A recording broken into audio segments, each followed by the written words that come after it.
toi, jeune Africain, toi, jeune brave, toi, le guerrier, tu me regardes en ce moment même, et tu veux sortir en aventure, écoute-moi très bien.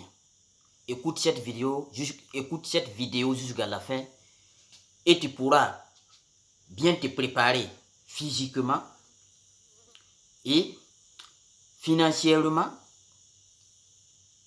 pour pouvoir affronter les difficultés qui t'attendent sur la route de l'aventure. Toi, tu veux sortir en aventure aujourd'hui. Écoute-moi très bien, écoute cette vidéo pour pouvoir avoir l'expérience, pour pouvoir avoir les outils nécessaires pour affronter, je dis bien, les difficultés qui t'attendent sur la route. Pourquoi je dis les difficultés? Ceux qui ne savent pas, l'aventure, quand on dit l'aventure, ça veut dire tu vas rentrer dans là où tu ne connais pas. Tu vas rentrer dans un trou où tu n'as jamais vu. Voilà, donc si tu n'as jamais vu, tu n'es pas au courant de son existence, c'est tout. Donc un aventurier, ça se résume comme ça.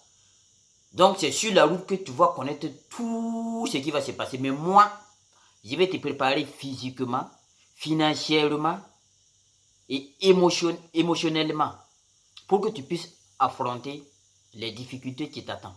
Voilà, donc, premièrement, avant de sortir en aventure, toi qui es toujours au pays, tu n'as pas encore bougé de chez toi.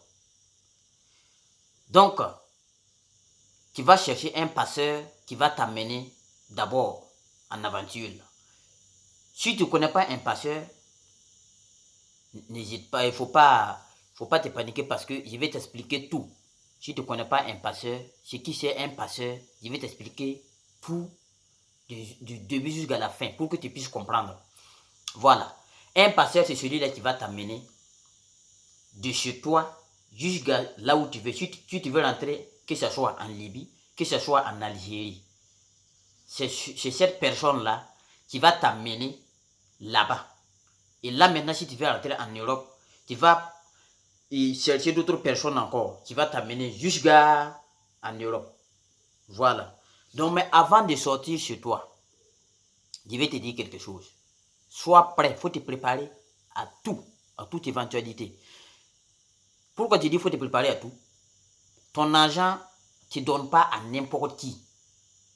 Avant de, le passeur, là, tu dois t'assurer que tu le connais, tu connais sa famille et qu'il ne peut pas bouffer ton argent avant de sortir. Et si tu n'as pas quelqu'un là-bas au pays qui va t'amener, si tu vas partir au Mali ou au Niger pour chercher quelqu'un qui va t'amener, fais très attention. Parce que quand tu arrives, tu demandes le transport. Je vais prendre l'exemple du Mali. Parce que moi, je suis passé par le Mali. Donc, par exemple, si tu dis, tu demandes le prix du transport Mali-Algérie. Si tu ne fais pas attention, il y a des gens qui vont te dire non, tu veux aller où? Tu dis ouais, moi je vais aller en Algérie et après je vais continuer en Europe. Il va te dire non, moi si tu payes ici, si tu arrives à Bamako là, si tu ne fais pas attention là, on va te dire, tu vas payer Bamako Europe, Bamako Italie ou bien Bamako France. On va te dire ça, tu vas payer Bamako France. On va te dire qu'il faut donner 500 000, 300 000. Quand tu vas donner là, c'est fini, mon frère. Si tu donnes là, c'est fini. Il faut savoir que si tu as donné ça là-bas, tu es cuit. On ne va pas t'amener en France et on va t'amener dans un foyer. Quand on dit foyer là, c'est des salopards qui ferment les gens et puis ils les frappent. On te dit encore, il faut appeler tes parents à la maison, ils vont t'envoyer de l'argent. C'est ça qu'on appelle foyer, des sales foyers à Timiaoui. Donc, je vais détailler étape par étape pour que vous compreniez. Voilà, arrivé à Bamako,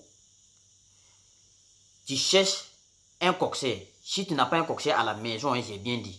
Voilà, tu arrives à Bamako, tu cherches quelqu'un qui va t'amener en Algérie, tu demandes le prix du transport, il te donne le prix de transport.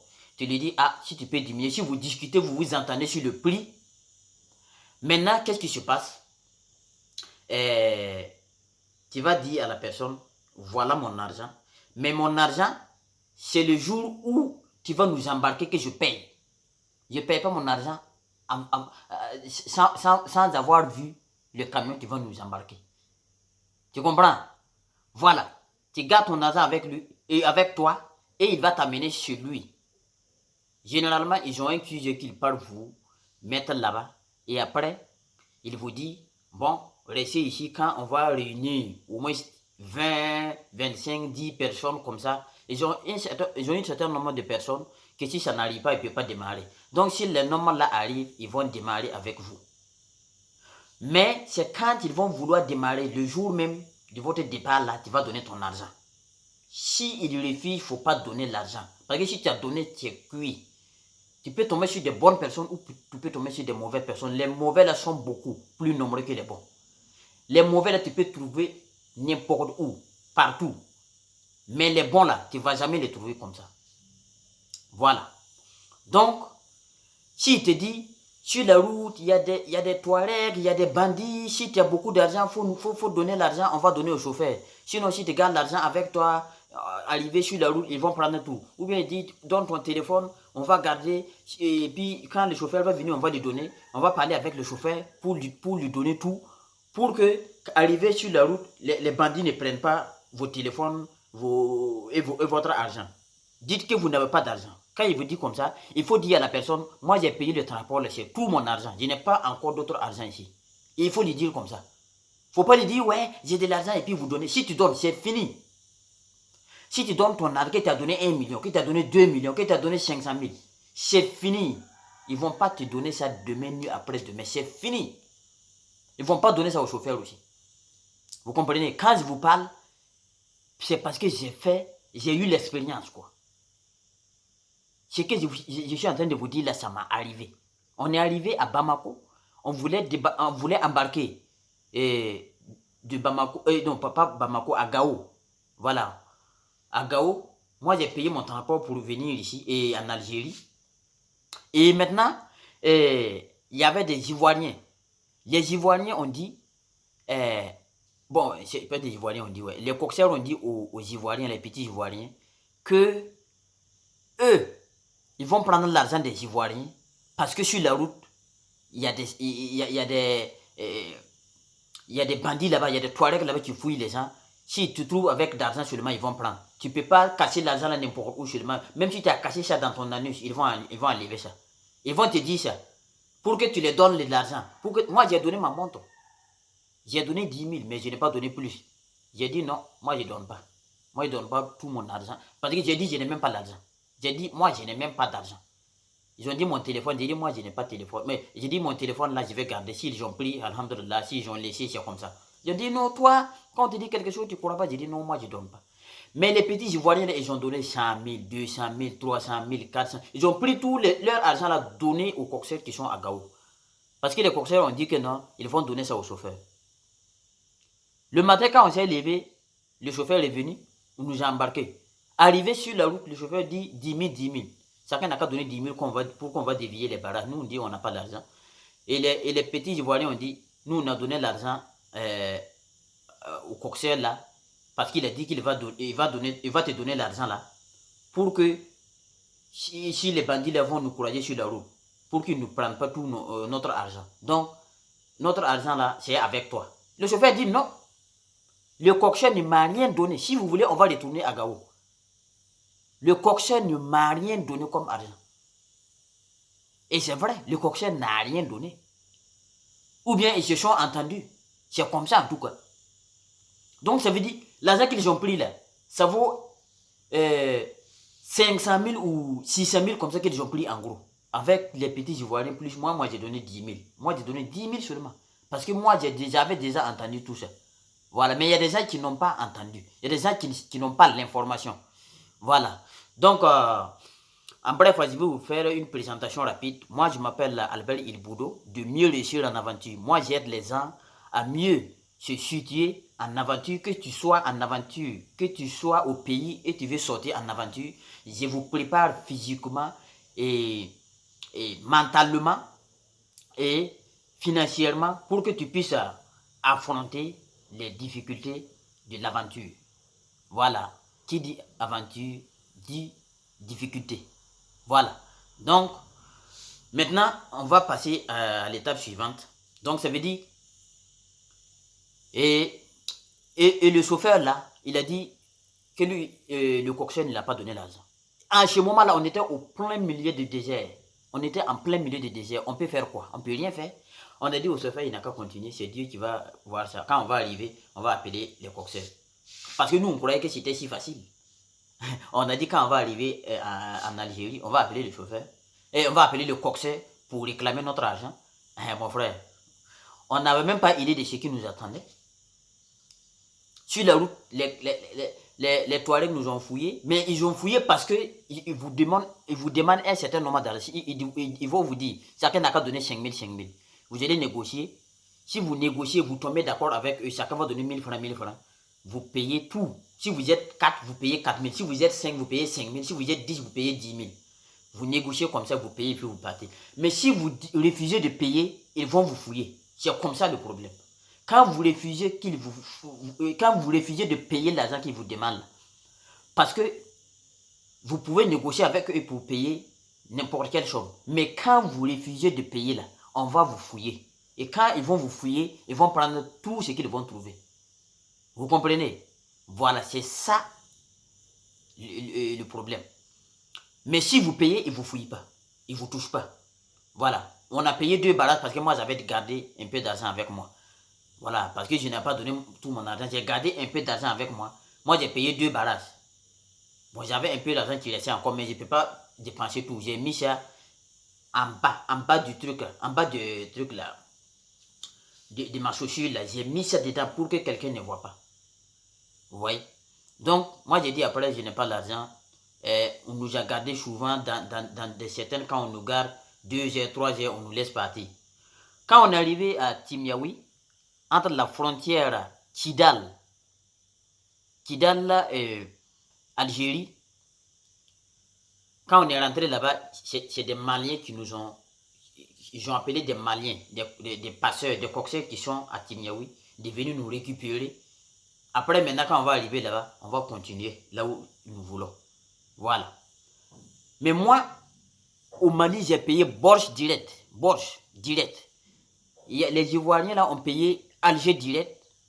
Il y en a qui ont payé Tamaracet direct. Tout ça, c'est des villes de l'Algérie. Vous comprenez? Donc, mais quand on est arrivé à Timiaoui, on nous a mis dans une prison. On nous a mis dans une prison. Les Ivoiriens, les Maliens et les Guinéens. C'est ces 3 ethnies-là qui étaient là-bas. Et ils nous ont enfermés en prison. Et on nous a dit, appelez vos parents pour qu'ils vous envoient de l'argent. Vous comprenez? Donc, en ce moment, nous, on a dit, bon, notre argent est laissé avec le coxeur au Mali. Dit, eux, ils s'en foutent du coxeur au Mali. Eux, ce qu'ils parlent, c'est pour eux ici. Que eux, ils ont payé d'argent pour nous récupérer. Donc, on n'a qu'à appeler, on va envoyer 150 000 francs CFA pour que chacun puisse partir. Vous comprenez? Voilà.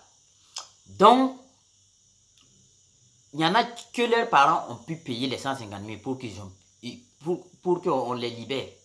Mais nous, on n'a pas eu la chance d'être payés par quelqu'un. Nous, nos parents n'ont pas l'argent. Ils ont dit, on n'a pas l'argent pour payer. Nous, on est restés là-bas. Moi, j'ai resté là-bas pendant 2 mois. Vous comprenez? Donc, c'est pour vous dire que quand vous voulez sortir en aventure, cherchez les vraies informations. Voilà, si vous voulez, vous pouvez me contacter. Écrivez-moi en commentaire seulement et on va échanger. Vous pouvez prendre mon contact. Je connais des gens qui peuvent vous amener sans problème. Mais si vous vous levez, vous sortez en aventure comme ça, sans prendre des renseignements, je crois que sur la route, vous allez témoigner. Voilà. Donc cette vidéo va s'arrêter sur là. Et aujourd'hui, moi, je vais arrêter ici parce que la vidéo risque d'être trop longue. Voilà. Donc, si vous voulez que je continue avec cette même histoire-là, moi, je vais continuer. Je vais faire la partie 2. Ça, c'est la partie 1. Je vais faire la partie 2. Voilà. Si vous voulez aussi que je change d'autres sujets, sujet de la Libye, je vais changer ça aussi. Voilà. Donc, toi qui me regardes aujourd'hui, je vais t'adresser une dernière parole. Sois sûr de toi. Prends les renseignements qu'il faut. Ne donne pas ton argent à qui que ce soit. Garde ton argent avec toi et fais attention au désert. Ne joue pas au dur. Voilà. Ne fais pas de mauvais comportements. Quand le chauffeur vous dit de faire quelque chose, faites-le parce que vous êtes dans sa main, vous n'avez pas le choix. Vous comprenez? Une fois au désert, vous suivez ce que le chauffeur dit. Ce qu'il dit de faire, vous faites. Sans problème. Voilà. Quand vous quittez au Mali, arrivez à Timiaoui, ne rentrez pas dans la maison de quelqu'un. Jamais du tout, hein. À moins que vous ayez appelé ceux qui... Normalement, vous devez avoir quelqu'un qui est en Algérie et qui va vous donner tous les directives pour que vous puissiez rentrer sans problème. Que ce soit la Libye, c'est la même chose. Ne partez pas comme ça. Voilà. Donc, cette vidéo s'arrête là aujourd'hui. Et c'est comme je vous l'ai dit. Si vous voulez qu'on continue avec cette même histoire-là, je vais continuer. Sinon, il y a beaucoup trop d'histoires. Et vous pouvez avoir beaucoup de choses dans ma chaîne. N'oubliez pas de vous abonner. Abonnez à ma chaîne. Likez les vidéos et commentez pour qu'on puisse avancer ensemble. Pour que ma page puisse être suggérée. Pour que quand vous tapez pour chercher des informations concernant l'immigration illégale, pour que vous puissiez trouver des informations qu'il faut. Voilà, donc je vous dis merci et bon visionnage.